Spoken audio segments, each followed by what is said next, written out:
Hey guys, what's up? It's Biscuit Horror Reviews here with another Blu-ray DVD vinyl collection update. I've got a couple things that I have that I've added to my collection in the past couple of weeks. Some of this stuff is stuff I pre-ordered. Some of it is stuff I was gifted, and some of it was stuff I randomly bought. So start with a couple things that some people bought for me. My sister bought for me for doing her a favor. I got The Shape of Water on Blu-ray. For those of you who don't know, The Shape of Water was a great little science fiction, fantasy, romance, horror, thriller film from last year. I count this film as a horror film because it has a monster in it, and if you look at it from the perspective of the government and the scientists, this monster is absolutely horrifying and needs to be destroyed. It's essentially a mute woman falls in love with the creature from the Black Lagoon. And that's what this film is, literally. It's the creature from the Black Lagoon, except from the perspective of the monster instead of the humans. It's still a great movie, amazing Guillermo del Toro film, and very much worth watching and worth checking out if you're a fan of his work, or you're a fan of monster movies, or kind of niche cult films. This is definitely one to check out. This is a very cute movie, and that's not something I say too often about horror films. It also won Best Picture, which is kind of amazing that this movie won Best Picture, because this is the first horror film to win Best Picture since Silence of the Lambs, and even then, a lot of people don't consider Silence of the Lambs to be a horror film. They consider it to be more of a thriller. I would call it a horror film, and I would call this a horror film. So this is a big win for the horror genre, for the science fiction and fantasy genres as well, for winning Best Picture. Definitely one of the films from last year that definitely I think deserved it. Hardcore Henry. This film is an immensely entertaining little action revenge film, shot entirely from first-person perspective. When I first heard about this film a few years back, it was under the title Hardcore, which was the original title of the film, until it got a wide release, and then they released it as Hardcore Henry. This is a very well done first-person action revenge film, heavily inspired by video games, so it's very campy and cheesy. But the stunts are very well done, and they're shot pretty much entirely with a kind of GoPro setup almost. Very fun. If you like action films, this is definitely one to give a watch. If you like video games, this is definitely the best video game movie that wasn't a video game first. Although there is a Hardcore Henry DLC character pack for Payday 2. And the guy who made this movie actually helped make Payday, so he's had some experience in it. And he's got a new movie coming out, or that he's working on right now, called Leaving Berlin. That sounds pretty good. He's also done quite a few music videos, and out of the 4 music videos he's directed, 2 of them were entirely in first-person perspective, and one of them was actually a making of Hardcore Henry. This movie is an immensely enjoyable flick. Honestly, I love this movie. I legitimately do. I've never had this much fun drunkenly screaming at a TV as I have had watching Hardcore Henry. It's a very fun get together with some friends, crack on a couple beers kind of movie. Although I don't think this is a bad movie by most means. It's definitely cheesy, and not very well written, but very entertaining. I hit up the Criterion Collection sale at Barnes & Noble. I was hoping to get a couple particular titles, and I was hoping maybe to pick up a title that I hadn't seen before, you know, something like The Virgin Spring, or Throne of Blood, or Rashomon, or Senjuro, the sequel to Yojimbo, which I was planning on grabbing that one, but they didn't have it, which I was very upset about. I was also maybe thinking about getting, like, Death by Hanging from Oshima Nagisa, because I really like his films, and that's a dark comedy he did in, like, the 60s. But instead, I got 2 titles that I'm fairly familiar with, that I've seen before, that I quite like.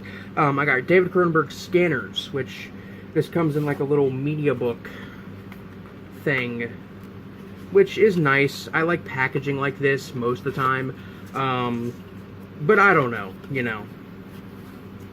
For Scanners, I don't think it's I mean, while Scanners is a great kind of like social satire film, and a great allegorical film, and a pretty entertaining, interesting kind of science fiction thriller horror film, it's not something that I think deserves a nice, like, you know, packaging that's on par with the packaging for like Salo, because Salo is a legitimately brilliant film.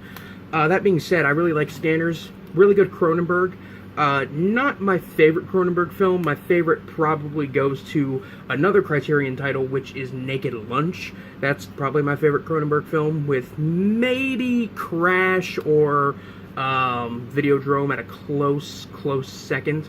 But this one's definitely up there. It's definitely better than his early works like Rabid or Shivers or The Brood. Not that I don't like any of those movies. They're all pretty good, and I actually quite like Rabid and Shivers. I really like Rabid, actually. But this is definitely where he shifted from his kind of early work, which was more exploitive and not as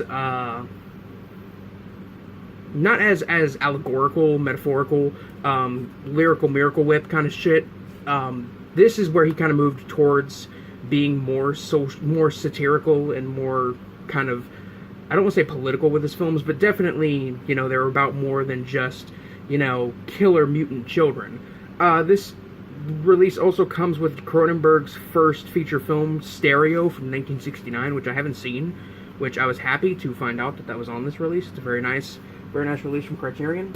The one title I was really looking forward to picking up, and I didn't think it was actually out yet, because I knew it was coming out in July, but I didn't, July, end of June, I thought it was coming out in like mid-July, so I didn't think they would have this when I went to Barnes & Noble, but thankfully they did. I'm very happy I picked this up, and I'm very happy they had it, and I'm happy as hell that this finally has a Blu-ray release. I'm talking about Female Trouble from John Waters. For those of you who don't know, I'm a fiend for John Waters movies. I saw Pink Flamingos on 35mm last December, and it was a hell of an experience. One of my favorite times I've spent in a theater, and I was sitting next to somebody who practically knew the whole movie by heart, and he was sitting there kind of whispering it to himself, and I was, you know, I've never laughed at Pink Flamingos as hard as I have when I saw it in a theater with a group of people. It was a very enjoyable film in that setting, and Female Trouble is a movie that I've always considered to be a weak entry from John Waters' early work, but after rewatching it twice, mind you, I definitely think this is definitely one of his really good early works. Honestly, out of his early work from the 60s on into the late 70s, the only one in there that I would say is bad is Mondo Trasho, which was really, really bad. And John Waters himself has said that that's like a film from him, so that's a film that should have been a short film. But Female Trouble, if you like sleaze and cheesy shit and gross out comedies, Female Trouble is worth a watch and worth picking up. This Blu-ray release is very nice. Kind of wish Waters would have done a updated audio commentary, because this only has the 2004 audio commentary from the old DVD, but I guess beggars can't be choosers. Next we have a big, this is another one that I pre-ordered, because this was a big release for me, because I've been meaning to upgrade my old copy of Last House on the Left, which was the old, like, bargain bin DVD. I got the new release from Arrow Video. This is a nice release. Wes would have been very, very happy with this release.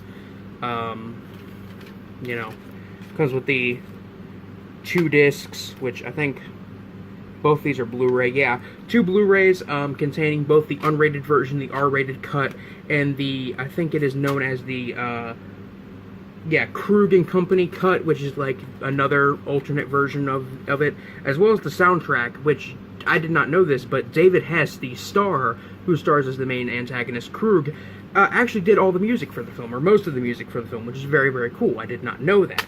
Also comes with, you know, with reproduction postcard copies of the lobby cards, which I'm not too, you know, concerned with showing you guys these. You know, these are just kind of a by-the-wayside little extra that they throw in. Not that I don't think it's cool or anything, and that I don't appreciate it. I think it's interesting, but it's, not necessarily anything I need to have in my release, but they did a really good job with this. God damn it, no. There we go. Did a very good job with this release of Last House on the Left. I like the new cover art. I like everything. You got, it also comes with this booklet with writing about the film, which that's also very, very nice.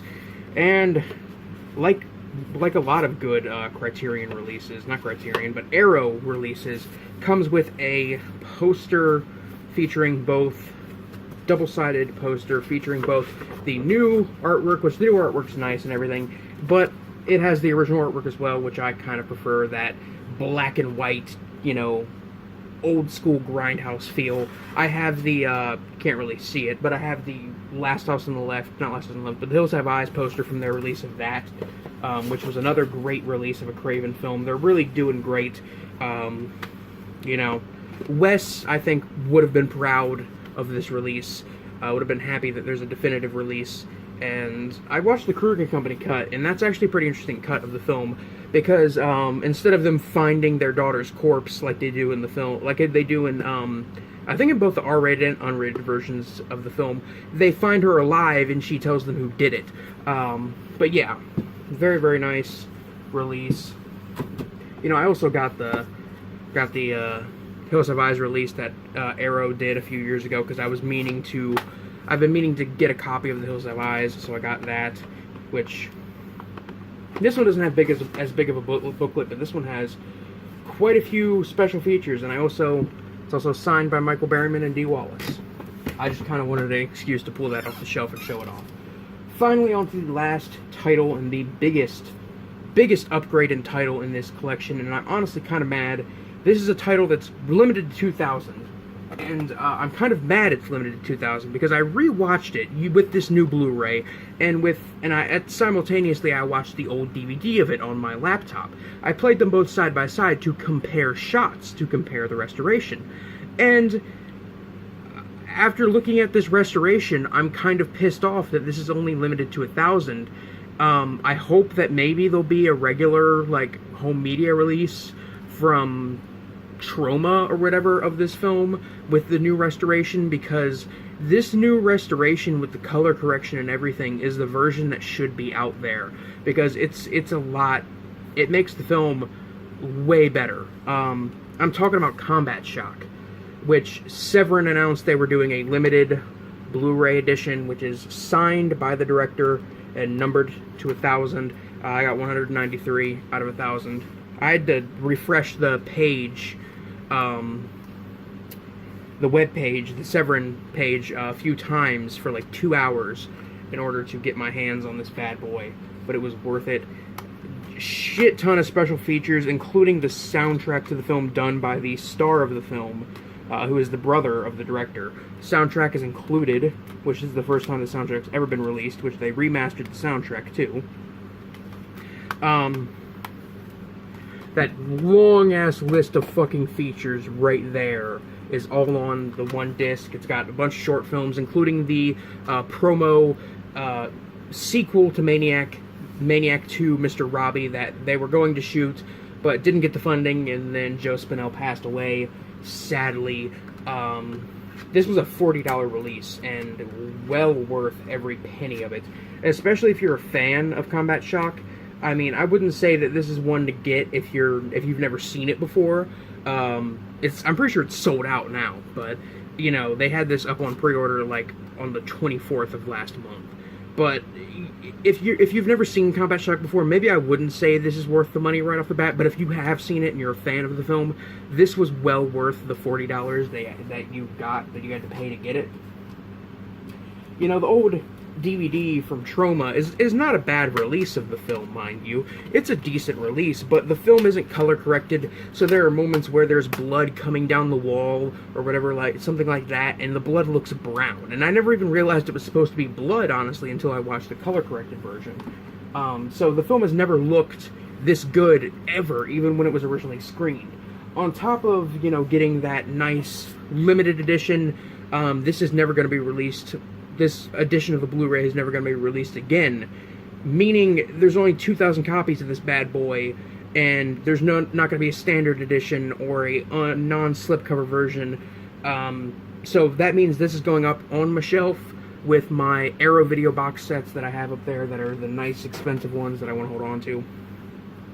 On top of getting that nice release with the soundtrack and the definitive version of the film, you also got a little strip of the film on 16mm, which I don't know if you can see that, probably not too well, but you can kind of make it out. It's the main character, Frankie, waking up from a PTSD nightmare about Vietnam in the beginning of the film, and this is a piece of the 16mm film from the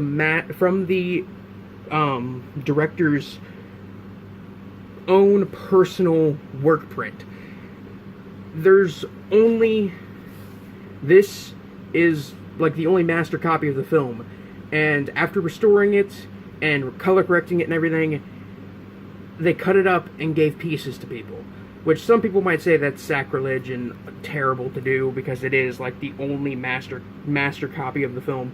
But goddamn, if it isn't beautiful to own this little piece of cult film history. It is amazing.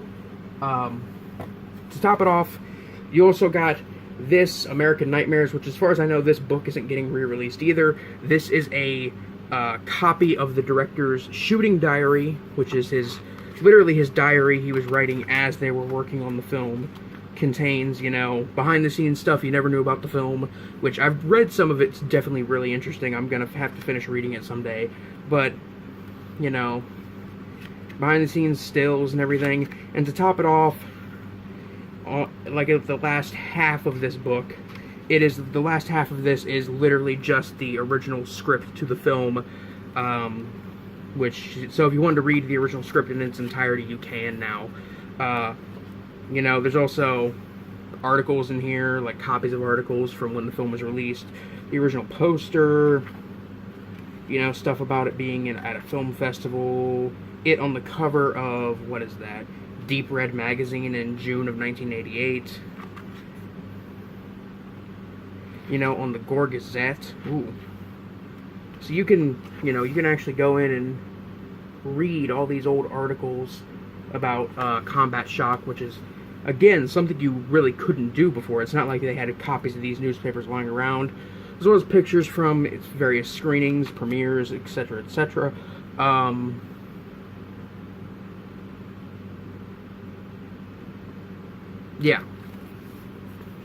This is, as far as I know, this is not going to be released ever again.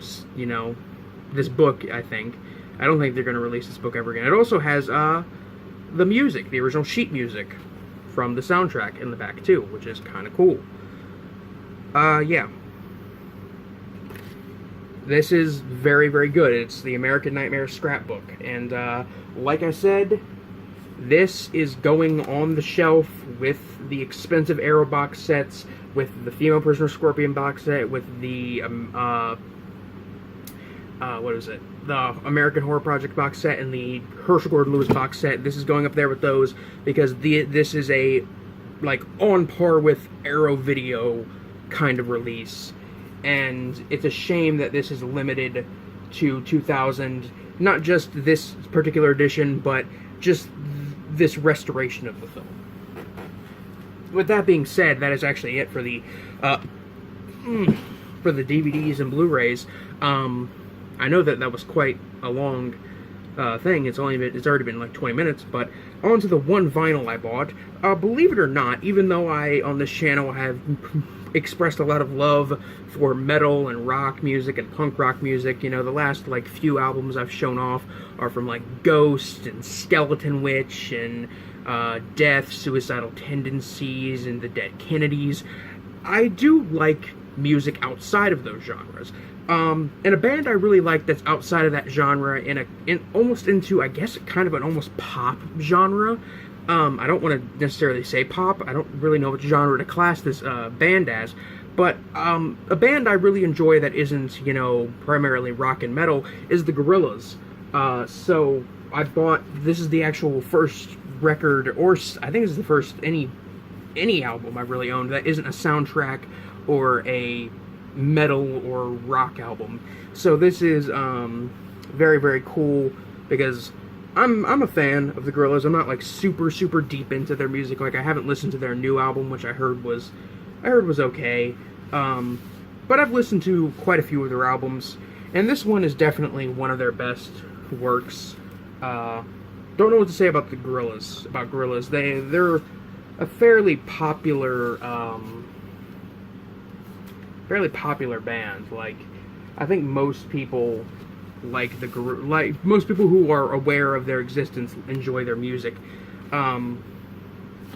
which is great, because I really do like their music. But yeah, this is the first non-soundtrack rock or metal album in my entire collection of music, so that's kind of something. But yeah, you know, very nice vinyl release of this album. But with that is it for this update. I'm sorry this took so long to record. I hate my life, and I want to die. Anyway, guys, this is Biscuit Boo Reviews signing off. Peace.